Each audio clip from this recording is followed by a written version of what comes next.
ಒಂದ್ ಕಡೆ ಸ್ಕೀಮ್ಗಳು ಕೊಟ್ಟಿದ್ವಿ, 1 ವರ್ಷ ಅದನ್ನ ಪಾಲನೆ ಮಾಡಿದ್ವಿ. ಅದ್ರ ಜೊತೆಗೆ ಎಐಸಿಸಿ ಅವರು ಗ್ಯಾರಂಟಿ ಸ್ಕೀಮ್ ಅನೌನ್ಸ್ ಮಾಡಿದ್ರು. ಇಷ್ಟೆಲ್ಲ ಗ್ಯಾರಂಟಿ ಬಂದ್ರು ಅದು ಯಾಕೆ ವೋಟ್ ಕನ್ವರ್ಟ್ ಆಗಿಲ್ಲ, ಮನ್ನಣೆ ಸಿಕ್ಕಿಲ್ಲ? That is why at national level 3% vote ಜಾಸ್ತಿ ಆಗಿದೆ. ಕರ್ನಾಟಕದಲ್ಲಿ ಪರ್ಸೆಂಟೇಜ್ ಆಫ್ ಪೋಲ್ ಜಾಸ್ತಿ ಆಗಿದೆ. ರಾಜ್ಯದಲ್ಲಿ ಜೆಡಿಎಸ್ ಮತ್ತು ಬಿಜೆಪಿ ಮೈತ್ರಿ ಸಕ್ಸಸ್ ಆಗಿದೆ ಅಂತ ಅನ್ಸುತ್ತೆ. ಜೆಡಿಎಸ್ ಮತ್ತು ಬಿಜೆಪಿ ಮೈತ್ರಿ ಸಕ್ಸಸ್ ಆಗಿದ್ರೆ ಅವರು ನಾವು ಏನು ಒಂದು ಗೆಲ್ತಿರ್ಲಿಲ್ಲ.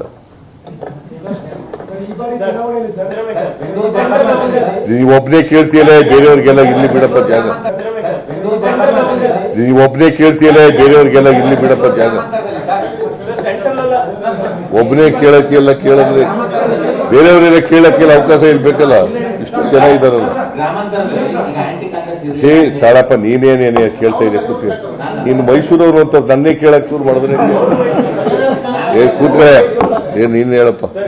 ಕಾಂಗ್ರೆಸ್ ಕೇಂದ್ರದಲ್ಲಿ ಅಧಿಕಾರಕ್ಕೆ ಬರ್ಬೋದು ಸರ್, ಯಾಕಂದ್ರೆ ನಿತೀಶ್ ಕುಮಾರ್ ಮಾತಾಡ್ತಿದಾರಂತೆ, ಟಿಡಿಪಿ ಅವರು ಮಾತಾಡ್ತಿದಾರಂತೆ. ಈಗ ನನಗೆ I have no information, but BJP has not got simple majority.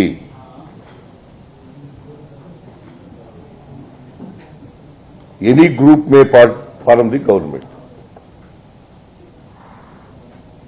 ಈಗ ಪ್ರೆಸಿಡೆಂಟ್ ಏನ್ ಮಾಡ್ತಾರೋ ಗೊತ್ತಿಲ್ಲ. ಈಗ ಸಿಂಗಲ್ ಲಾರ್ಜೆಸ್ಟ್ ಪಾರ್ಟಿ ಕರೀತಾರ, ಇನ್ವೈಟ್ ಮಾಡ್ತಾರ, ಏನೋ ಗೊತ್ತಿಲ್ಲ ನನಗೆ. I do not know. ಯಾರನ್ನೇ ಕರೆದ್ರು ಕೂಡ they have to prove the majority on the floor of the house.